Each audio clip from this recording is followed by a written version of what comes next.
But what they can't do is let the platform itself start monkeying around and interfering with the trades and then claim that those are protected, not without a change to their rule. Their rule says immediately and automatically. The whole idea is if you've got the best bidder offer driven by the market, you get protection. It's not driven by the market here. It's driven by a formula that the market is using to readjust the price that is the result of market forces.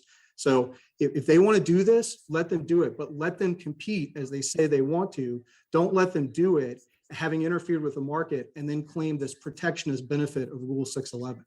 And so your argument is that rule has to be updated through notice and comment rulemaking. Yes. The S.e.c. wants to update it. Yeah, I mean, look, if they want to say it doesn't have to be immediately and automatically executable, you can have an intentional delay and you can have intervention by the agency. It's perfectly fine. They've just got to choose different words. But again, Judge Rao, you don't have to agree with me on that, because even if I'm wrong and there is some de minimis exception that can be read into that language, notwithstanding its natural meaning, they still here did not do what they tried to do back in 2016. They didn't say, okay, we're extending it to displayed prices. Here's why that extension doesn't frustrate the purposes of the act. They pointed back to 2016, but of course in 2016, they were never looking at displayed prices. So they've got an APA problem anywhere they go, although I will say, I think that it's more fundamental than they recognize. My colleagues have any other further questions? Okay, thank you. We will hear next from the S.e.c. Good morning, and may it please the court. Emily Truparisi for the Securities and Exchange Commission. The commission's order in this case, approving IEX's proposal to offer its customers a new order type, was the product of reasoned decision-making, supported by substantial evidence, and should be affirmed. I would like to go straight to this idea that it's large orders that are turning on the CQI, which is something that I heard from Petitioners Council. The commission, large orders that were turning on the CQI. What the commission found, looking at the data in the record, is that, and it looked specifically at the extensive data in the record for what was happening at the time that CQI in these small milliseconds and microseconds. And it found this, the stark disparity between the volume of marketable and displayed orders that were being executed versus non-displayed.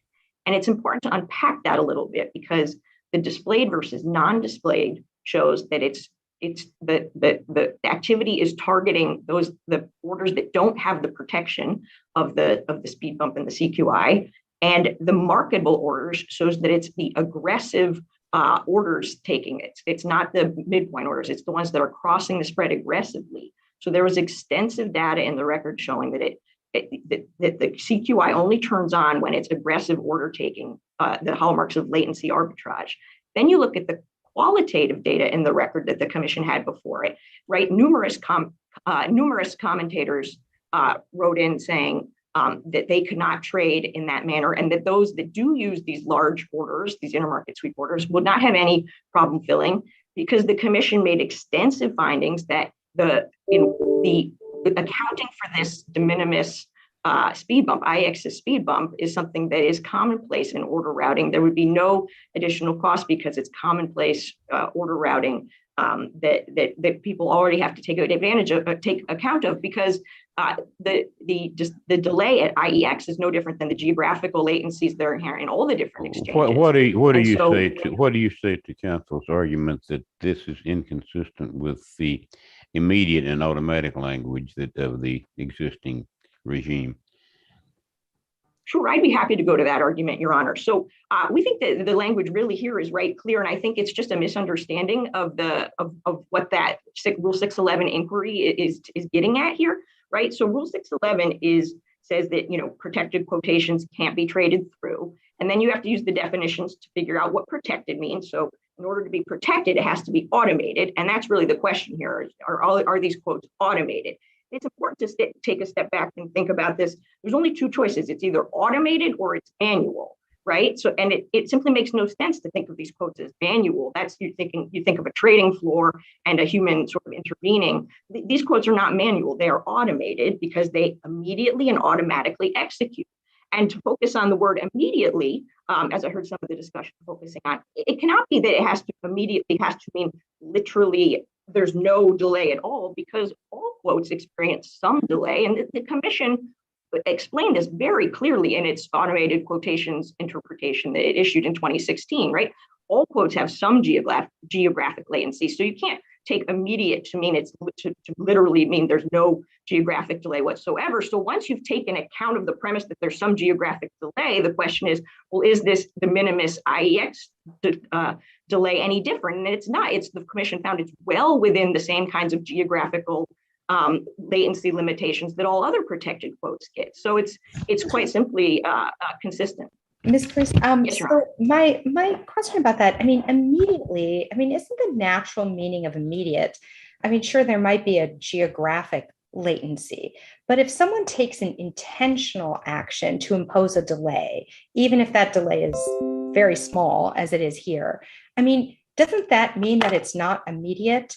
So when there's a geographic latency, you know, immediate is just sort of limited by technology, you know, how fast, how immediate can something be? But if someone takes an intentional action, an intentional delay, that doesn't strike me as consistent with the natural meaning of immediate. So, Your Honor, Citadel made that exact argument in 2016 in their comment letter about the plain meaning, and the commission addressed it in 2016. And it said there's nothing about the intentionality of the delay because it's simply the same from the perspective of the execution as the geographic delay. And so to the extent the intentionality piece comes in, it just doesn't come in the Rule 611 analysis, because the Rule 611 analysis is simply about the duration of time, and the intentionality piece doesn't come in there. It may come in terms of the protected quotation side of things, right? Because the idea is that it's a protected quotation because of market forces, not because of an algorithm, as Mr. Wall said earlier.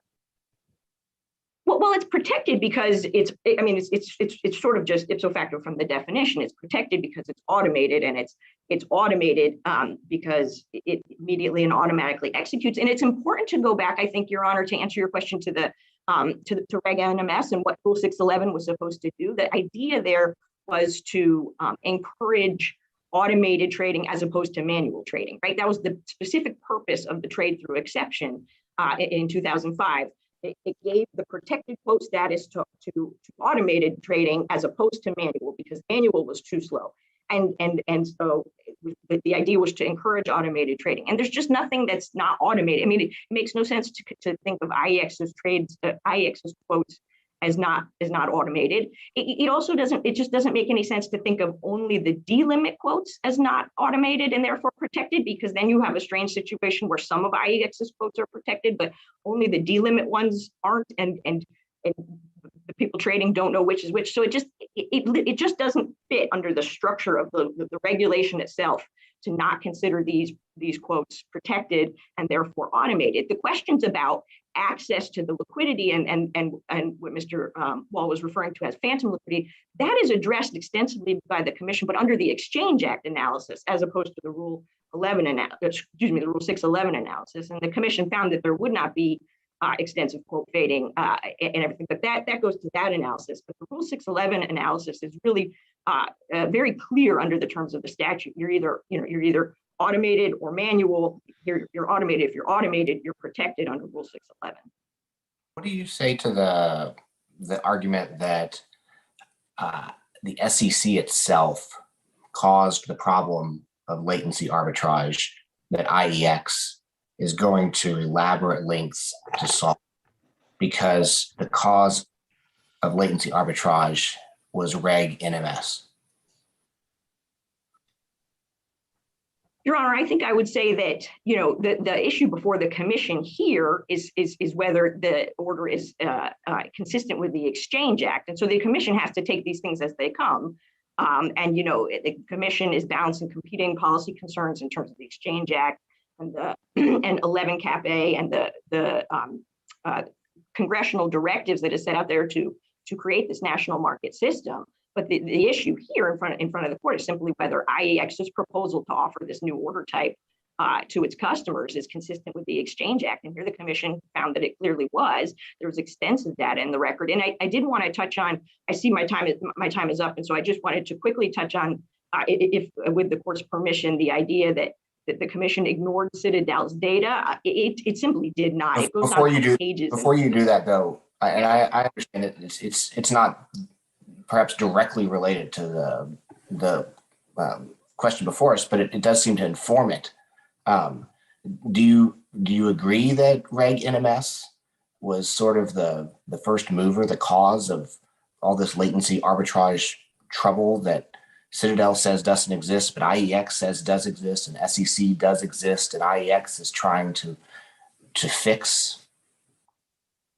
Your Honor, I think pinpointing the cause of a market phenomenon like latency arbitrage is a very difficult thing to do, and I don't think the commission has said anything in terms of that. I mean, certainly regulations can have consequences, both intended and unintended, but I don't think that we necessarily would agree with the petitioner's characterization there.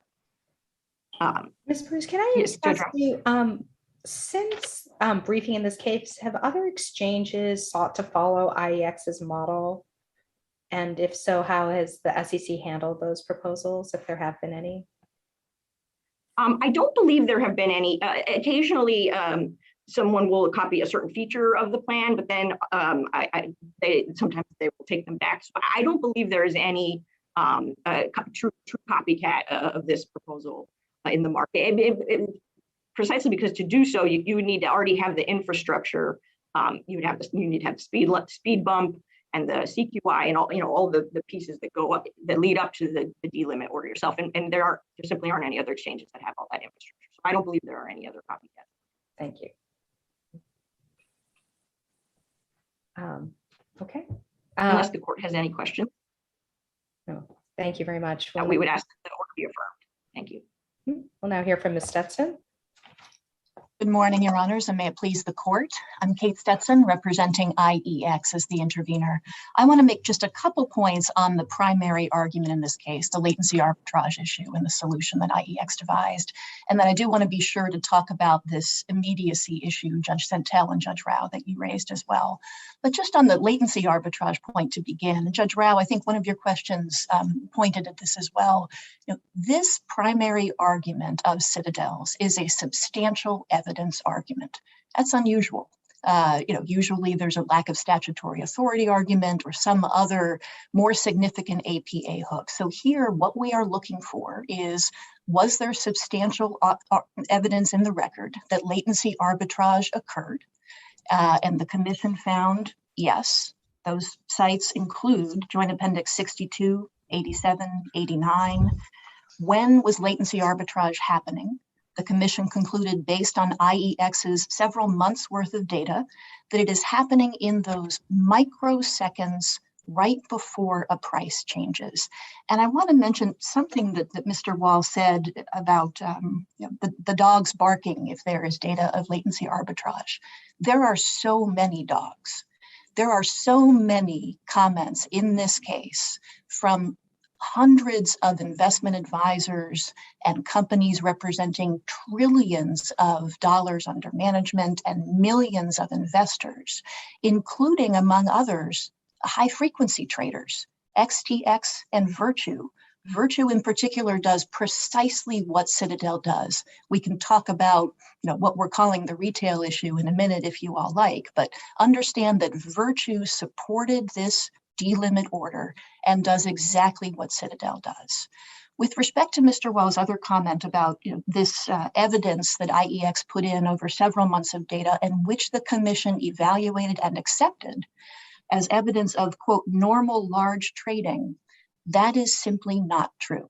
What we are talking about is evidence of a huge amount of trading going on in the few microseconds before a price changes. I just happened to blink my eyes. That blink is about 200 times longer than the couple microseconds that we're talking about. So when Citadel talks about routing 15% of its batched retail trades at that very moment, that is Citadel trying to hit that stale quote. That is what is happening. It is not evidence of normal large trading. With respect to the data that Citadel put forward, and I want to make clear, there is a difference between disagreeing with a commenter and ignoring a commenter. And I think a lot of what Citadel's brief tries to do is to shoehorn this into some model where the commission, didn't ignored Citadel's data, didn't pay sufficient attention, and there is a huge amount of work that the commission did in this order to take into account that data and to talk about it and explain it. And one of the things that Ms. Parisi mentioned, I think is important, is that data comparing the difference between what's happening on the displayed order side and what's happening on non-displayed. The other thing that I would mention is the commission's finding at Appendix 55 to 56, that the people who are doing those trades, the entities doing those trades in those microseconds, are proprietary trading firms, high frequency traders. Those high frequency traders include Citadel. Citadel is trading on behalf of retail investors. That's the phrase it uses. Citadel pays millions, hundreds of millions of dollars to brokers in order to get those retail orders so that it can batch them, route them as it sees fit, internalize them if necessary, and profit off of them. That's Citadel's model. And that's why the retail investor is really just a red herring. Let me talk briefly. Yes. Just to make sure I understood what you just said, are you saying that when Citadel says that 40% of its trades on IEX are on behalf of retail customers, that in fact, those trades could be using latency arbitrage tactics? 100% true. Yes. Okay. And then I hope Wall will address that in rebuttal if he disagrees. That is exactly right. And that explains, as I mentioned, Judge Walker, why such a vast percentage of those trades is happening in those couple microseconds. You have dozens of commenters saying we cannot use the technology that these high frequency traders have in order to do this. There's a comment from Themis Trading that says we are in the middle of a speed war that we never signed up to fight. The only people who are able to exploit those microseconds are high frequency traders like Citadel and like Virtu, which supported this order. I know my time is up, but I do want to briefly. I do have one question. Citadel suggests that really it's IEX that's engaging in latency arbitrage by repricing, automatically repricing when the indicator is triggered. I mean, what do you make of that argument? I think to begin with, I think it's a little bit rich because I think as even some of Citadel's amici acknowledge, and I'm talking about the Vollmer brief at footnote 5, there have been a number of innovations that other exchanges have implemented, including NASDAQ, NYSE, that are designed to either supply co-location, more auspicious location for a fee, or faster data connections for a fee. So, far from latency arbitrage, what IEX was founded to do was to actually try to level the playing field so that the daily investors, the people who are actually putting retirement money into retirement funds that are managed by these long-term fundamental investors, so that they have a shot, because no one else is able, as I said, to exploit those microseconds except for high frequency traders. The other thing I guess to mention, Judge Rao, is when that price crumbles, that is what IEX is doing in those moments is essentially fighting fire with fire. Because the reason that the high frequency traders are able to exploit those microseconds, those tiny moments, are because they are anticipating the price change. That's exactly what IEX is doing. So to say that we're engaging in latency arbitrage when we're actually trying to level the playing field, I think is a bit of a misdirection. On the immediate and automatic point, I don't think, Judge Rao, that it's right to say that a speed bump delay like IEX is somehow qualitatively different than, say, a geographic delay. Exchanges make choices all the time about where to locate their servers. Should we locate in Mahwah, Chicago, Miami? Exchanges make choices all the time, and they bill their high frequency traders all the time for even locating servers in different parts of a room in order to make sure that those servers are more quickly connected.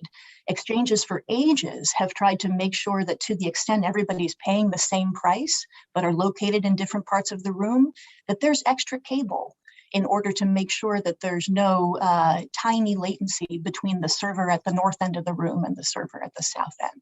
All of these are examples of what we would call geographic latencies, but they're just as intentional as anything that IEX designed. And what the commission concluded in 2016 was that the immediate language means so de minimis that it doesn't interfere with fair and efficient trading. Now, the argument Mr. Wall offered, Ms. Parisi is exactly right. This is exactly the argument that was offered in 2016, that immediate means immediate. Immediate, though, does not mean instantaneous. If you, Judge Rao, asked me to come to your chambers immediately, it would take me a while to get there. If you asked me to come to your chambers instantaneously, I would say, I'm sorry, I am not capable of doing that.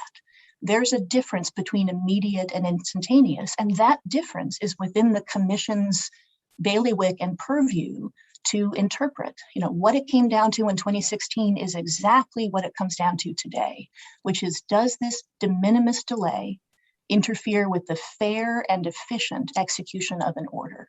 What IEX's is your view, Ms. Stetson, that immediate is ambiguous, and so we should defer to the S.e.c's interpretation? I think that is the S.e.c's position, and I can see the merit in that position for precisely the reason I just said.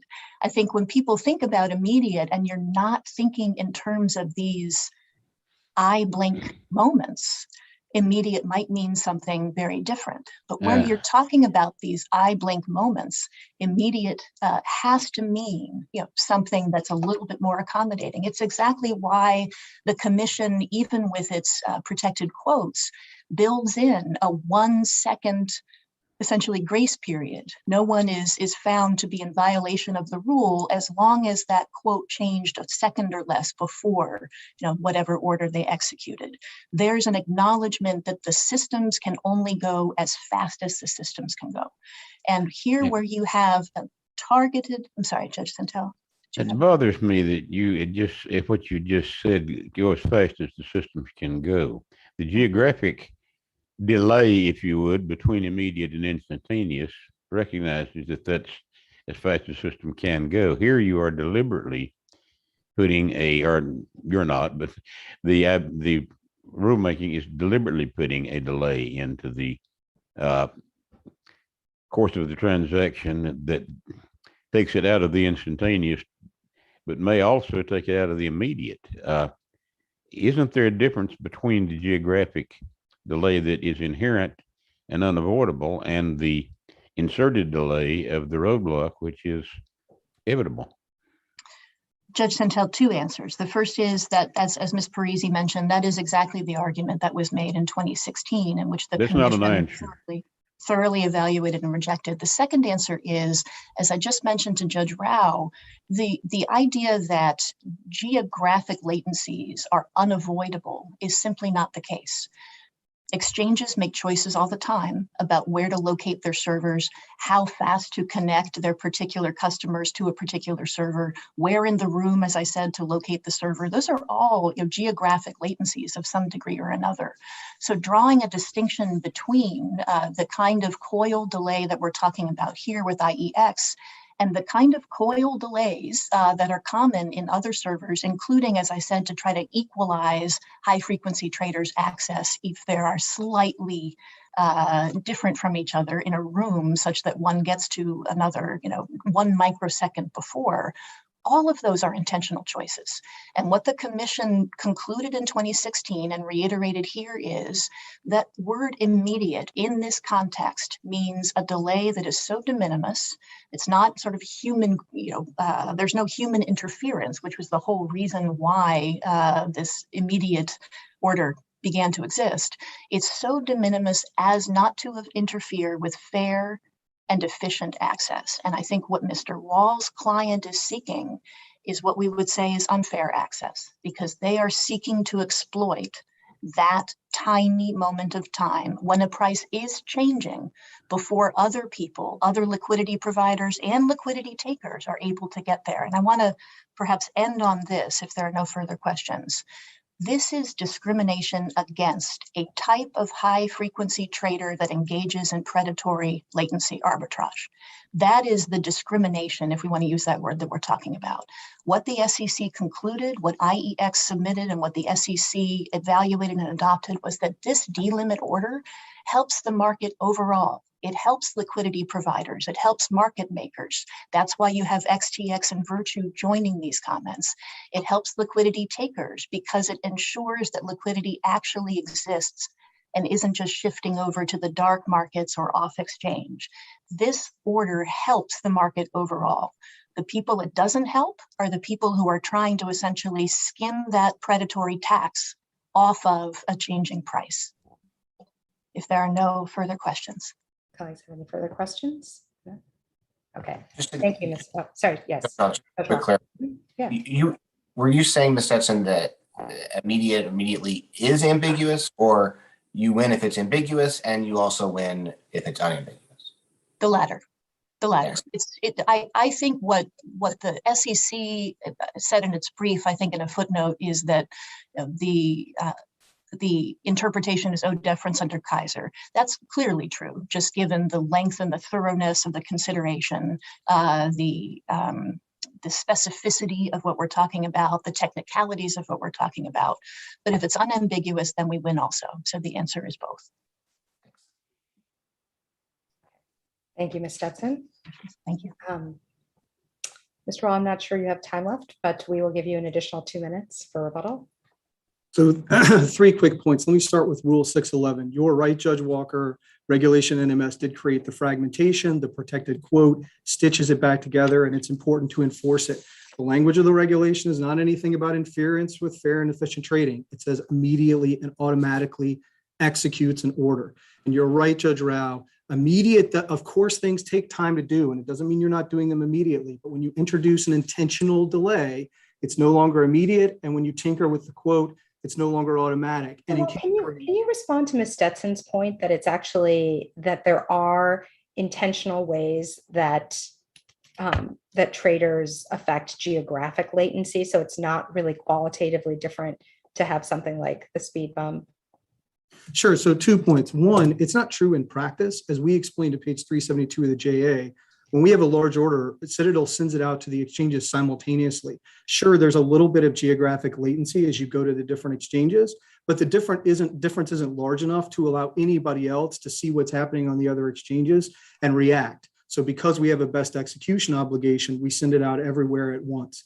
This is lengthening the delay, as Judge Santel said, and it allows everybody at IEX to see what's going on, and then they reprice. And the second thing is, it's just not a natural way to use language, Judge Rao. Sure, I tell my kids to immediately make their bed in the morning. They got to get out of bed and turn on the light. Nobody thinks they didn't comply with my instruction, but we sure do if they get up and read books or play with toys for a while. And in case you think there's any doubt about that, all you need to do is look at the adopting release with Rule 611. It says at page 534, it's not automated if you have any other type of intentional device that would delay the action. The commission read it exactly the way you do. But Mr. Wall, it seems that Citadel pays for those devices on several other exchanges. So tell me if I have the facts wrong. I'm imagining Citadel and company X that are equidistant from an exchange. And so they send a communication to the exchange at the exact same moment. But Citadel has paid extra money to that exchange so that its receiver is a little closer than the competitor's receiver is. I'm imagining a room with computers in it, and there's like a box for Citadel and a box for the competitor. I'm sure this is probably vastly oversimplified, but Citadel pays the exchange money so that its receiver is in a better position, a better distance, a better location in that room than company X. Does that happen? Judge Walker, I think maybe it did years and years ago, and it's a wonderful narrative. I grant you, like it's a great story that Ms. Stetson told, but no, in this day and age, it's not true. I mean, Mr. Wall, and I, it's not. We had a case last month about Skybeams communicating between MAWA and the other things. I don't think there was any party in the case, and they disagreed about a lot of stuff, but none of them disagreed that the scenario I described happens where companies pay a little bit more money to an exchange like NASDAQ or New York Stock Exchange to have their little box closer than everyone else's little box. It's very expensive real estate. Yeah, no, Judge Walker, what I was going to say was some exchanges deal with this by having standard length cables, and the exchanges that don't have that, everybody pays to co-locate. So XTX, Virtue, 2 Sigma, all the firms that Ms. Stetson named that are Citadel's competitors, they're all right there. There is no latency. But aren't some, isn't some, I'm not saying they're not paying for it. I'm saying there's no competitive advantage that would give rise to latency arbitrage because everybody's got the same connectivity and everybody's got the same data feed. They may be paying there's no co-location at an exchange that's slightly better than another co-location at an exchange. Judge Walker, I don't want to go that far. What I want to say is my understanding is that's not a common problem across the exchange when you talk to traders. And at a minimum, the commission didn't put on that kind of evidence. That's the interesting thing about the order. If that's true, what you're playing out and what Ms. Stetson said, it ought to be easy, right? We ought to come in with examples. Like there's facts on the ground, right? We could just show where the servers are and all the co-location stuff.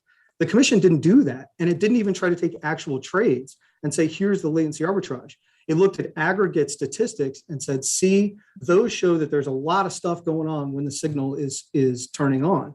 And this was the second point I was going to make in the rebuttal, which is none of that shows what's turning the signal on. So Ms. Stetson is right that at page 88 of the joint appendix, they say large orders don't turn it on. But when they say, as shown by the data above, all that they're pointing to on pages 87 and 88 is the stuff about there being a lot of trading when the signal is on.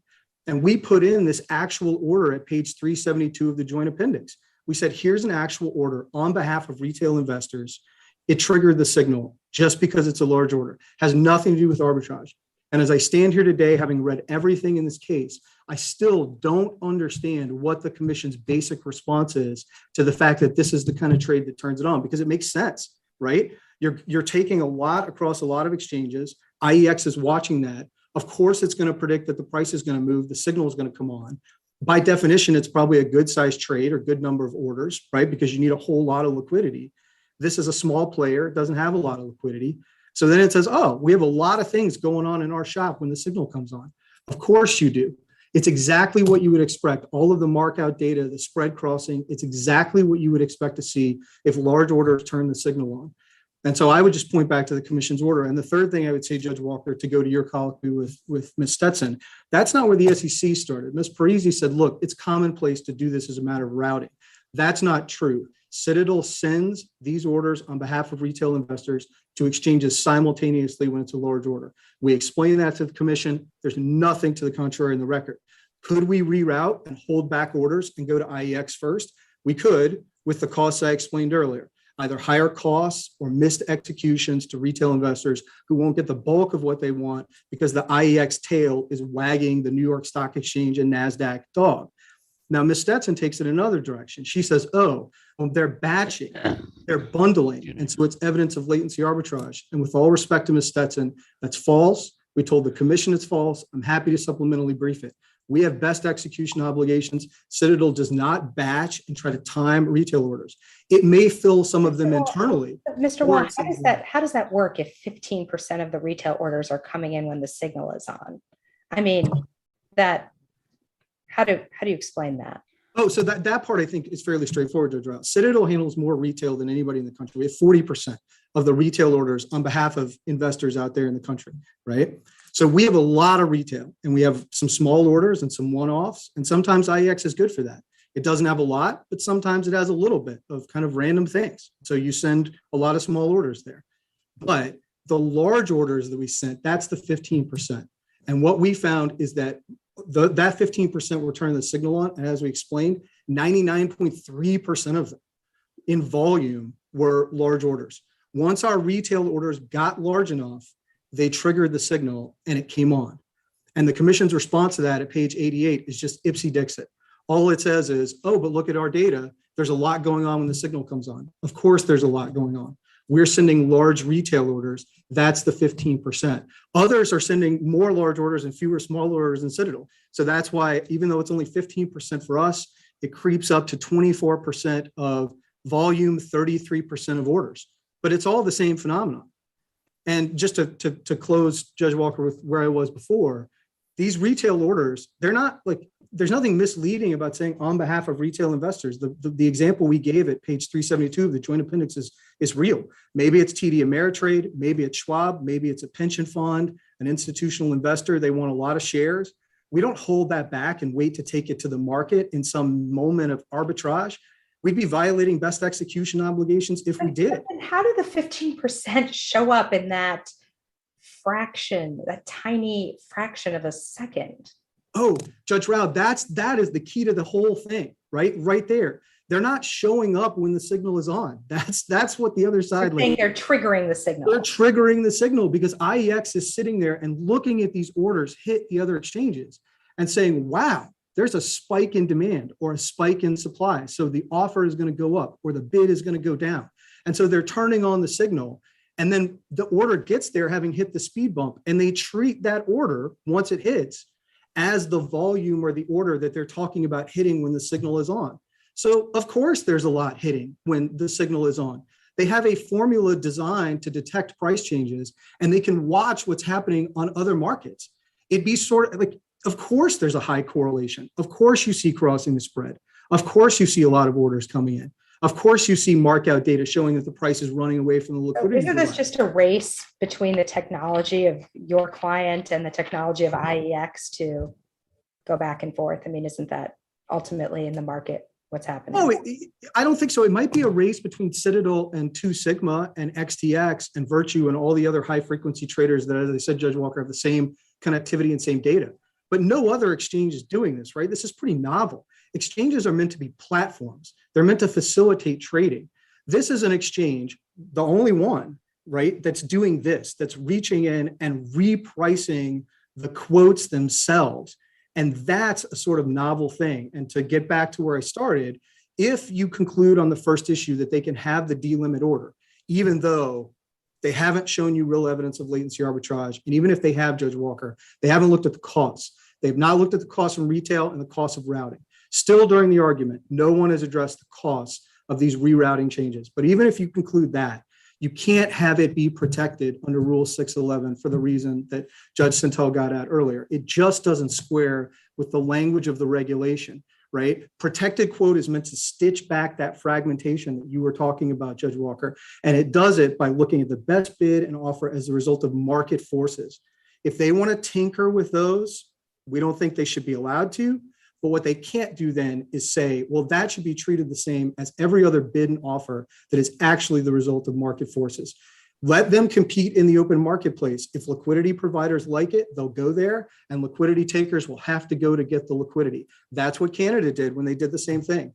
No protected quotes, let everybody have incentives to use the exchange, and then decide, let the marketplace decide. And Mr. Wall, I'll stop, Judge Rao. Oh, no, Judge Walker, if you have another question, please go ahead. I'll ask just one more. Then your last statement about just letting the market force, play out. Here, it seems to be that's what IEX wants to do, and it's you who is going to a federal agency and saying stop a private entity, IEX, from doing what they want to do. You're the one who's trying to kind of regulate your way into a market victory. So all respect, Judge Walker, I think we see it a little bit differently, right? Which is we don't want the exchanges, that's right, to interfere with the market forces themselves. Private parties in the marketplace through buying and selling should be determining prices, not the exchanges. The Exchange Act says they are meant to facilitate a fair and open market, not that they're meant to pick winners and losers and reprice their quotes. But even if you think I'm wrong about that, I think clearly they're not pro-market force on the Rule 611 side. If they really believed this innovation story, they would do what CBOE did when it submitted its proposal. It didn't say its quotes should be protected. It said, let us do this. The commission disagreed. It flipped here for reasons it hasn't really addressed. But what IEX wants is the best of both worlds. It wants to be able to do the innovation, but then say that these quotes are protected, notwithstanding the regulatory text, so that it can lock liquidity takers into coming there, which drives up its revenues. Because let's be really clear, Judge Walker, IEX makes money in two ways. It makes money by having protected quotes at the best bid and offer, and by having more trading volume. This change hasn't driven up in the real world its actual executions. It's not actually helping the market, but it does drive up the amount of liquidity it has at what's called the NBBO, the best bidder offer. And that means more money by the millions for Ms. Stetson's client.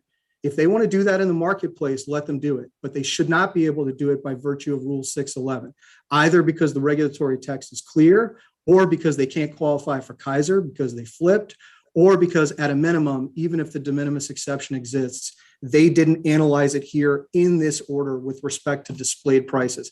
At a minimum, this court should remand with vacature of that part of the order. And obviously, we have not discussed today the remedy, but I think clearly this is the standard. If you're going to remand, you should vacate. Thank you very much. Case is submitted. Thank you. This honorable court is now adjourned until Tuesday, October 26th at 9:30 a.m.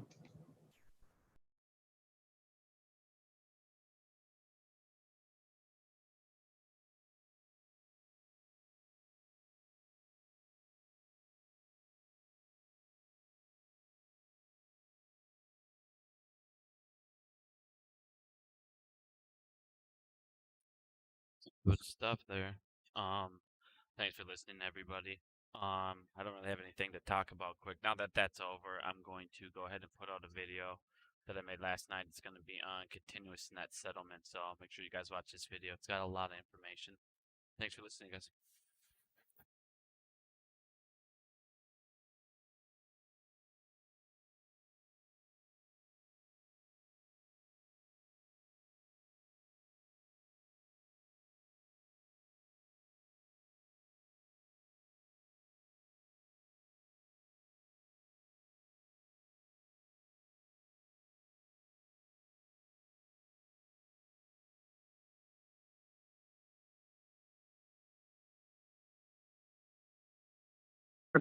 The United States Court of Appeals for the District of Columbia Circuit are admonished to draw near and give their attention, for the court is now sitting.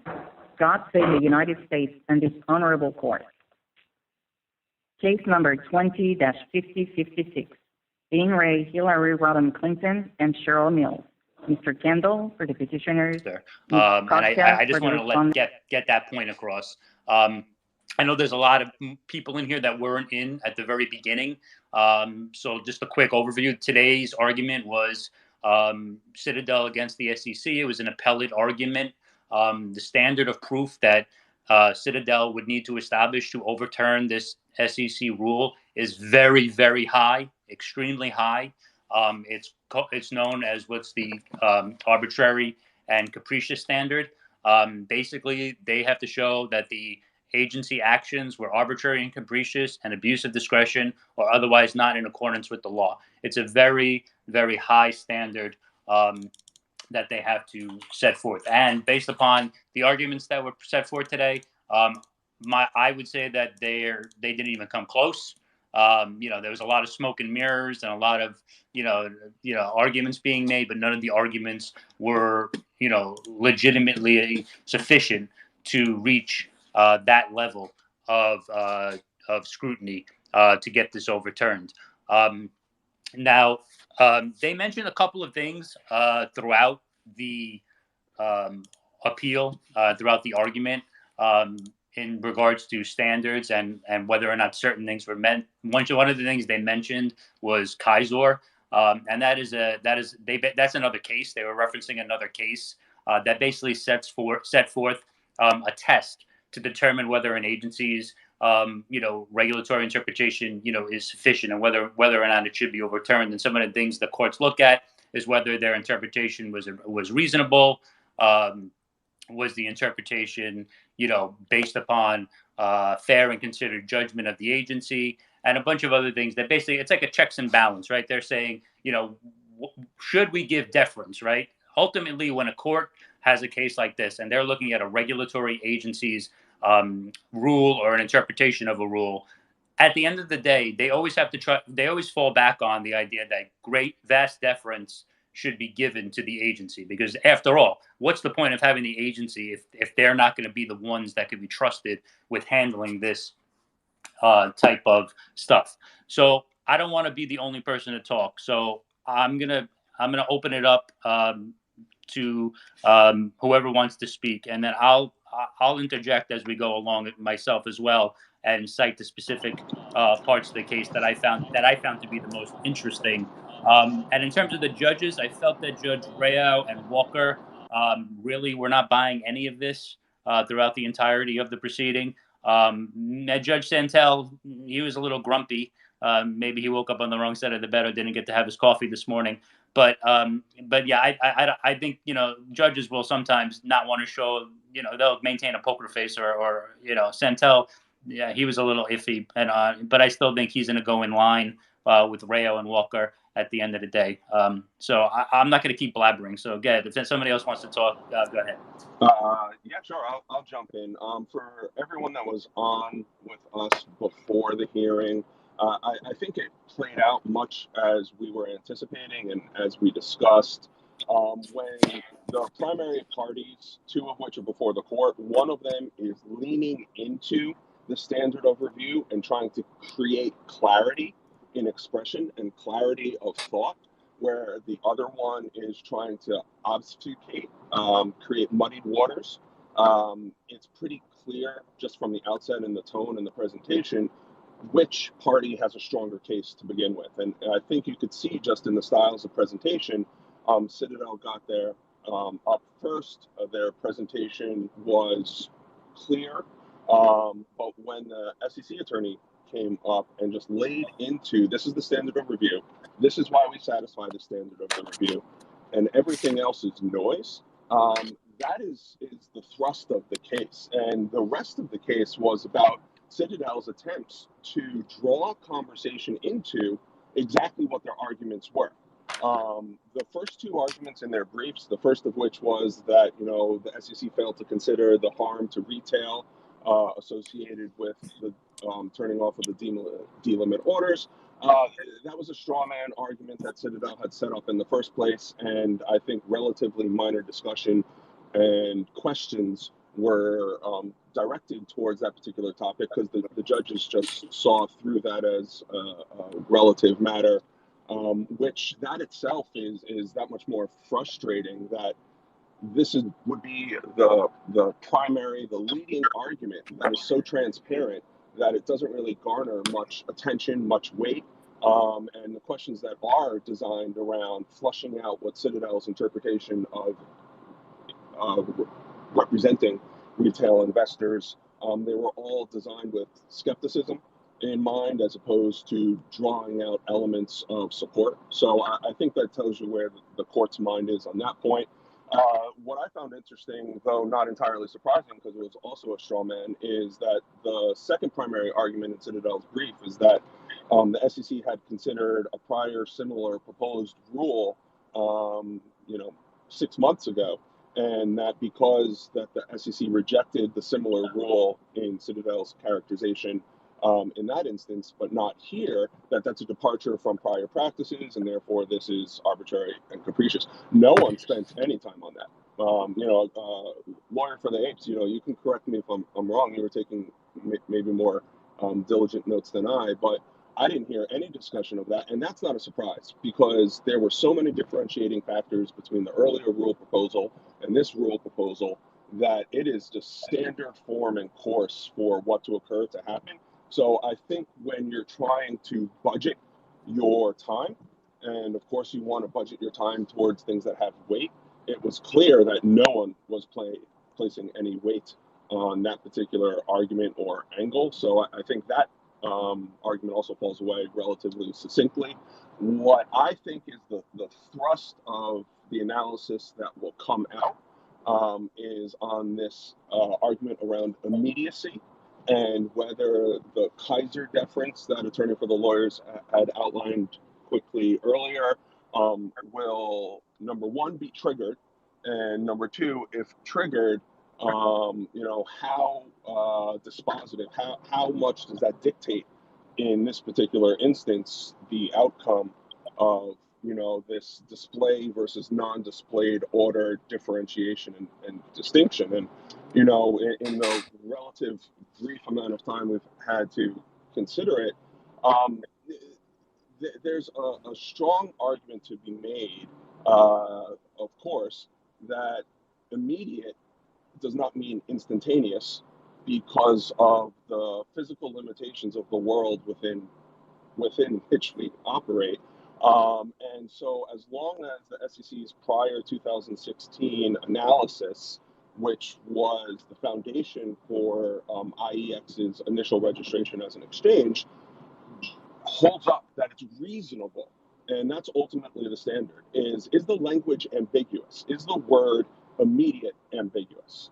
And let's just assume that it is. We could say no, but let's just assume that it is. If it is ambiguous, is the interpretation that the exchange has made of that term reasonable?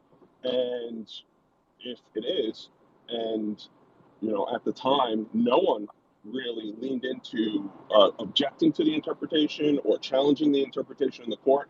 So this is kind of like trying to take a second bite at that same apple. But if it is ambiguous, then the S.e.c's interpretation needs to be reasonable. Here, I would find it hard to interpret immediate as instantaneous, such as the support comment letters also stated. So, I think that issue, Alex, just to sort of jump in, like the immediacy issue is such a kind of absurd thing. I understand why it's getting focused on, but it's as with so many of these things, it's so disingenuous of an issue, right? Because first of all, as the judges pointed out, and as IEX I think pointed out, all quotes have a delay in being executed against, and the reason that the IEX speed bump was structured as it was to mimic the geographic delay. It was to get rid of that essentially artificial delay, right? Exchanges could have put all of their matching engines in the same data center, and they could have made it so that they were all faster than their fastest participants. And then you wouldn't have the opportunity for latency arbitrage, and you wouldn't have the opportunity for delays against quotes that are not immediately executable, or even having this debate. But they didn't, because that wouldn't have made them as much money. Right. And so it just strikes me as absurd that not only are they trying to make the point that this is being artificially delayed, but they're not even addressing this idea that exchanges selling speed advantages to the fastest firms isn't the complete other side of that coin. Right. The other side of that coin is that if an exchange facilitates some firms being faster than others, then they're putting a delay on those others. Right, and they're doing so purposefully, and so there were so many. Honestly, like I know the legal question is for you guys, for the lawyers, and I think that there's a lot here in this court case from a legal perspective that's probably fascinating. Obviously, my interest here is market structure, and I just thought that there were some serious bombshells that blew my mind in just that quick, whatever it was, 20, 25 minutes of a hearing, including Citadel acknowledging that there was latency arbitrage at least 10 or 12 years ago. People might see me make a big deal of the fact that the S.e.c. in their brief acknowledged that there was latency arbitrage, and that Citadel just admitted that there was latency arbitrage. But I think what people here have to understand, who haven't been doing this for the last 10 years, is that when Flash Boys came out, and when IEX was formed, and when Flash Boys came out, the whole point, the whole thing was about latency arbitrage. And the industry mobilized to say that that was an absurd claim. Not just that it was wrong, but it was absurd. And they tried to gaslight those who were making the claim by saying, no, that didn't exist. Of course that doesn't exist. It's not actionable. It can't be done.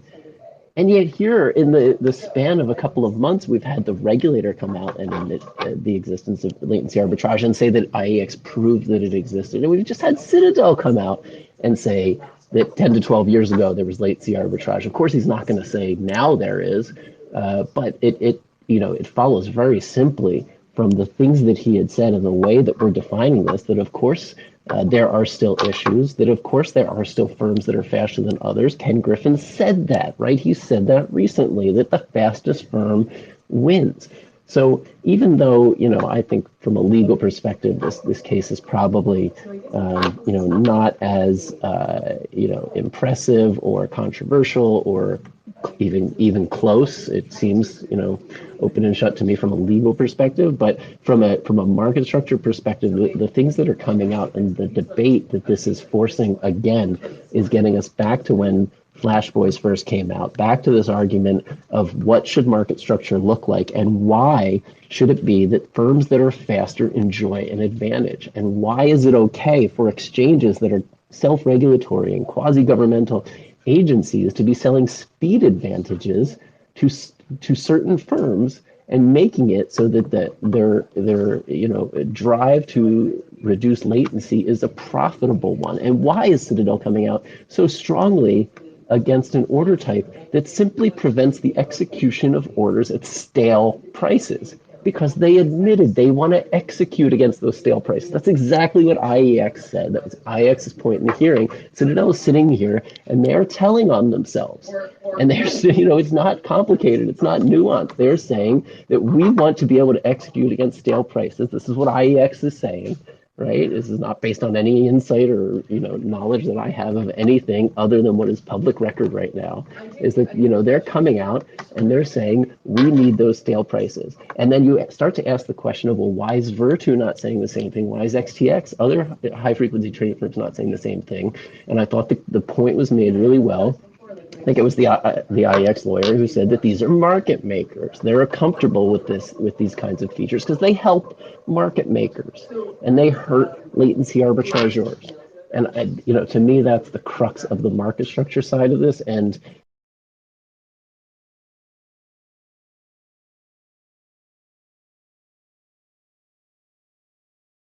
last 10 years around this exact debate.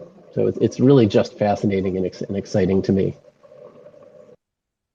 Yeah, I agree with you, Dave, and Alex also really great points. And it's really, to me, it goes back to the idea that, when this was all going on and they initially filed this lawsuit, this was months and months before January. And I feel like that Citadel didn't see this coming. Like they sort of ran into a brick wall.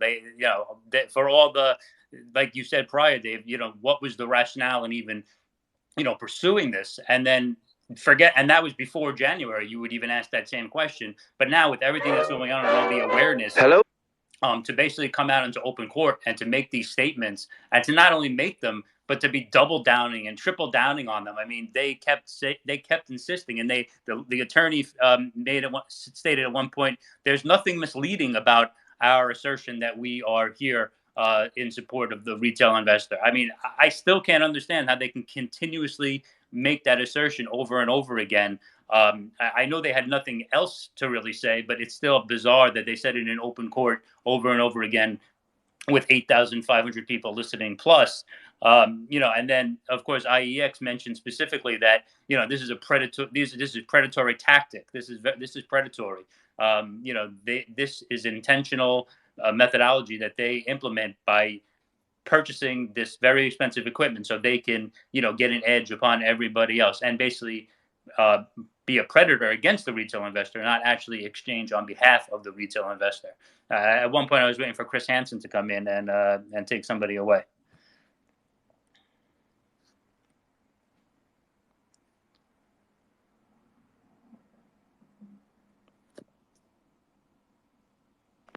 The Chris Hansen joke wasn't bad. It was just bad timing because I didn't have my phone close enough to unmute. I thought that was actually pretty funny. I wish Twitter had a confetti emoji. Right. Yeah, I was curious to hear everyone's thoughts on Citadel's argument in defense of their statements that they would represent retail investors. Obviously, I have my own, but I was curious to go around the table and see if anyone felt that they were persuasive.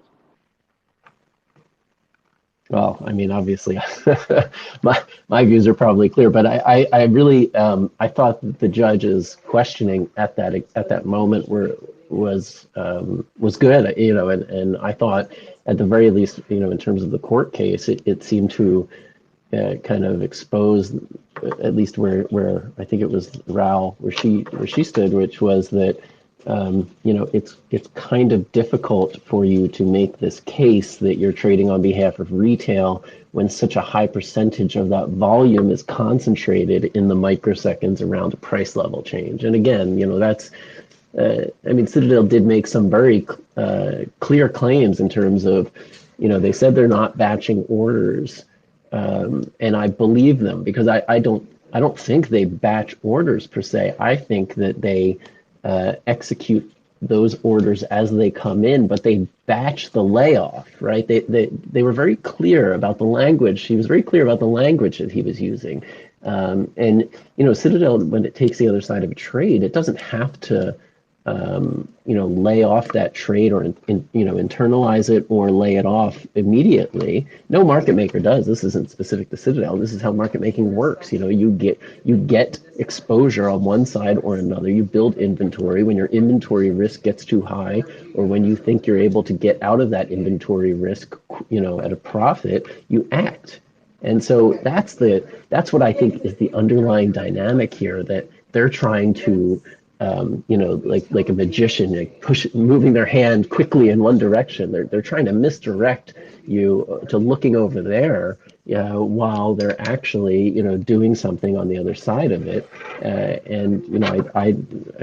think that was a bit, again, like that was a bit absurd to claim that a material percentage of retail is crowding in at the moments around a price change. They'll try and say that's the cause of a price change, but that's, come on. Retail is not sweeping the market. It would have been only more absurd if they blamed it on like 5G and they said, well, the connections have gotten so much quicker, so that's why this is happening. Literally. As far as the questions, from the judges, I think even more so than Citadel's answers, I think the questions that were being asked are very telling of the mindset of the judges, and I think that's a good thing. It is, and I think the precision of the language that Dave is pointing out, this isn't a universal maxim, but in corporate legal circles, there's pretty much a direct relationship between the billable hour rate and the preciseness of the language being used, because that precision is where you find gray area. The precision of the language is how you can sit at a Senate hearing, for example, and say that you covered but you didn't close, right? Those are different concepts. Those are different things. So as long as you craft your language precisely enough, you can express a message that, while technically true, may not be painting the entire picture. And one example of that I saw frequently being employed here by Citadel's counsel was the use of the term takers, right? Liquidity takers. They kept saying this is going to impair liquidity takers. This is an all liquidity maker rule. It's designed to just build additional liquidity on IEX, and it's purely for their profit incentive. But really, what's the truth of the matter is that the number of liquidity takers being impacted here has been quantified to at max 5. They were the 5 proprietary trading firms that IEX had identified as being the primary participants during this very small signal window. So to say this is impacting liquidity takers is a very broad brush. It's a large.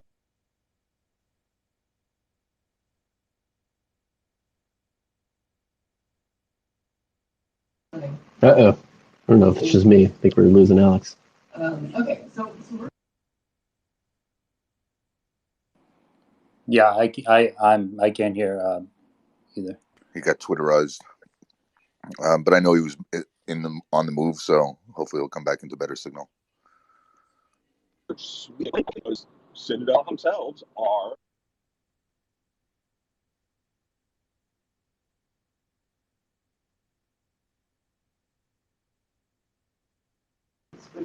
I did like when the IEX lawyer made the point that blinking your eyes is 200 times longer than the IEX speed bump. I mean, this is, as someone who has operated at these speed tolerances and these latencies, it's hard to get people to understand. Like it's hard for humans to understand what microseconds mean in real life. And that was a good way to kind of drive it home. But there was some discussion as to whether latency reduction has improved markets, and it's a point that I've sort of been making for a long time, is that I don't think there's any clear evidence that latency reduction on the order of microseconds has improved markets, and especially has improved them materially so to offset the damage that is caused by the latency speed race. It's not really something that the court was going to get into, but it was sort of hinted at and talked around. And so again, to see some of these issues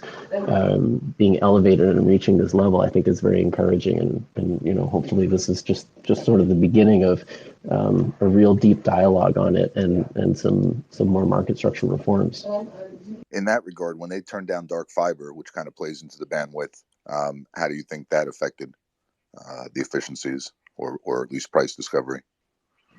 Yeah, I don't think that had anything. I don't think that had any impact, honestly. I just don't think that affected firms. Dark fiber is fiber that's not being used. These firms had no issues with that. A lot of them send signals wirelessly anyway at this point, because there's actually a speed difference. So a fiber optic line running in a straight line is still slower than a laser going from those same point A to point B, because the light inside a fiber optic line bounces off the sides of the line. It's got friction, and it introduces nanoseconds, maybe a microsecond of latency, whereas that doesn't occur on a laser. So these are the kind of tolerances we're talking about, and this is the kind of engineering that people are doing, to make more money in markets, not because it's making markets more efficient or improving execution quality, but because it's helping them win this race to pick off stale quotes. Right. I usually make bad jokes when I'm outraged, so the idea came to mind of, well, so basically this comes down to like guys buying laser pointers, if it's retail doing it anyway, guys buying laser pointers at their local 7-Eleven, and that's how they're doing these exceptionally exorbitantly fast trades and causing all this problem, because it's surely not the hedge funds or the market makers that are causing the issue. It's comical. Right, yeah.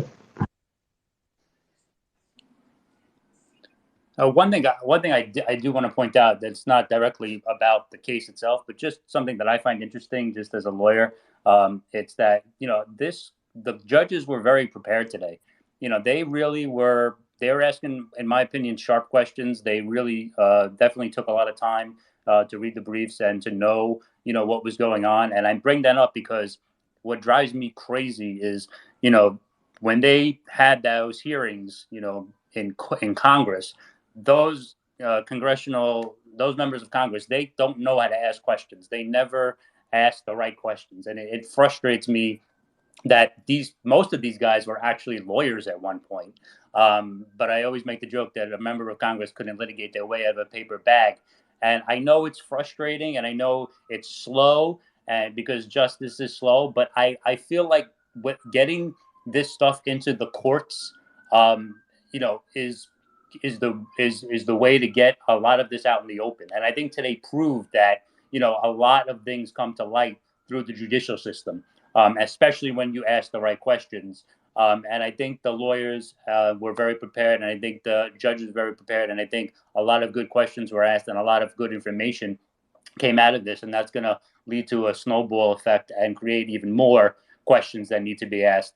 And I think this is important because it shows how important the other litigations are that are currently pending. And I wish that there was more open access to those courts in terms of virtual appearances, so we can listen in on the multi-district litigation in the short squeeze case that's going on in Florida against Citadel and Robinhood. We're sort of limited to only the papers that are filed. We don't get to really see any of the inside action and the oral arguments or any of those presentations, which is unfortunate because I think we would learn a lot more as retail investors. And I think that's why it's so important to stay informed and up to date with everything that's going on, because this is really about AMC and GME are very important, but this is really important about retail in general, right? We retail investors in general are being harmed by a lot of these rules and a lot of these circumstances that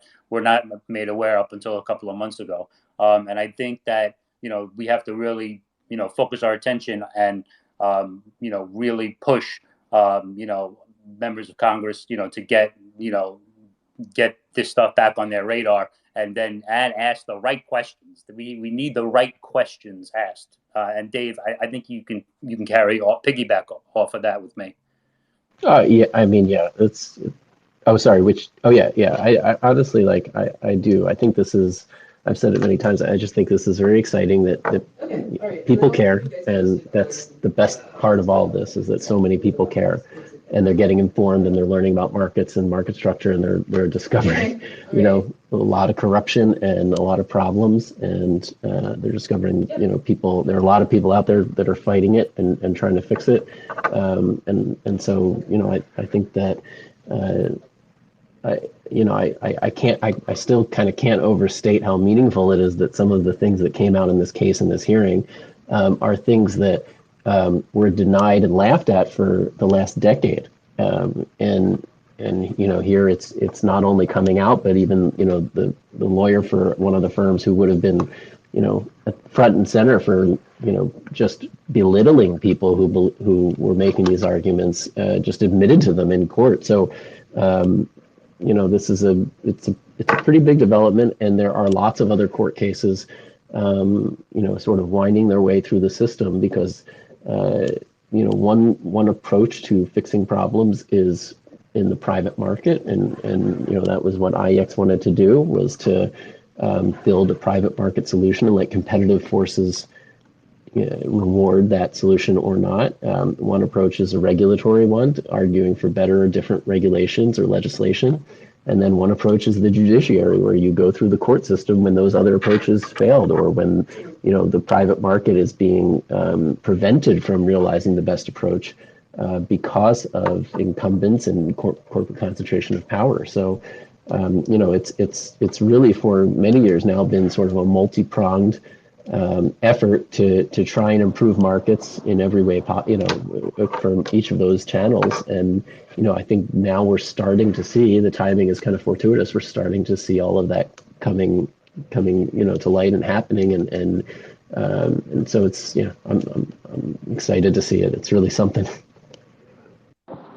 Yeah, and to Lawyer of the Apes' point, apologies if I cut off. I'm literally driving over the Chesapeake Bay Bridge as we speak.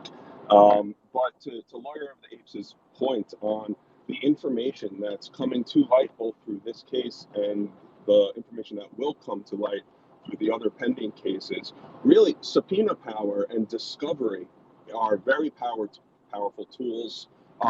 The vast majority of cases are pre-discovery still. They're winding their way through motions to dismiss, which is a process that parties have to survive, where they actually demonstrate that there's legal sufficiency on the facts that they allege, that a claim can be made if those facts alleged can be supported by the discovery process. So we are very early on, and it's excruciating long. I agree, but we are still very early on the information discovery phase that not only will come out of the current litigation, but other expositions, other explorations of the same data set that's been generated out of all of this conduct. And it'll be very interesting to see. Hello. All right, sorry guys. I'm just gonna go ahead and start talking a little bit now. I feel like we've listened in on them for quite a while. That, like they were saying, that court case was actually pretty sweet. I feel like, Citadel looked like dumbasses in that court hearing. They basically everything, all their arguments, they pretty much lied on. And like he was saying, they use dishes now, so they don't need to use, when he was talking about that room and how their box was closer and things like that. Well, they got those dishes now, so that speed is so much faster than everyone else's. I mean, it doesn't matter where they are in that room anymore. But that court hearing went very well for all of us. And basically what I want to start talking to everybody about quick is that loophole. What it's called is continuous net settlement. And this is a major loophole that they're actually using to basically create these synthetic shares. And it's ways that they are able to, market makers actually have loopholes in this program where they're able to loan securities, and basically it's like a giant IOU. And I'll go ahead and show you these couple graphs here quick. But what it is they have basically a netting ability here. So they have a giant vault, and this vault is held at the DTC. And all of these members here, as you can see, are basically connected to this vault. And basically, once you do netting, here, actually, I'm just going to release this video. I'm not going to go too much into this, but I actually have to go right now. My wife and me are going to go do some groceries, but I'll put that video up. But please watch this video and spread it around, because this is a major loophole that's going on. But thanks, everybody. Have a good night, and we'll see you guys soon.